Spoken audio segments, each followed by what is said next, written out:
અમદાવાદમાં જે ઘટના બની હતી, સિક્યુરિટી ગાર્ડે દુષ્કર્મની ઘટનાને અંજામ આપ્યો હતો, ત્યારબાદ નિર્ણય લેવામાં આવ્યો છે. સિક્યોરિટી એજન્સીની બેદરકારીના પર્દાફાશ બાદ મોટો નિર્ણય. વેરિફિકેશન વગર કર્મચારીઓને નોકરી પર રાખનાર કોન્ટ્રાક્ટર સામે કાર્યવાહી કરવામાં આવશે. સુરક્ષા કર્મચારીનું પોલીસ વેરિફિકેશન ફરજિયાત કરવા માટે પણ એજન્સીને આદેશ કરાયો છે. મનપાની સંસ્થાઓમાં 13 સિક્યોરિટી એજન્સીને કોન્ટ્રાક્ટ સોંપવામાં આવ્યો છે. તો અમદાવાદ મનપાના ચોપડે કુલ 2968 સિક્યોરિટી કર્મચારીઓ નોંધાયેલા છે.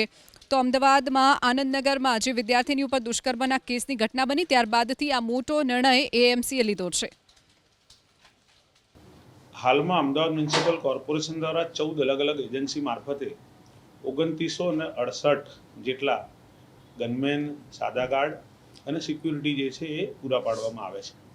આ તમામ સિક્યુરિટીને જ્યારે પણ લઈએ છીએ ત્યારે એના પોલીસ વેરિફિકેશનની પ્રક્રિયા થતી હોય છે.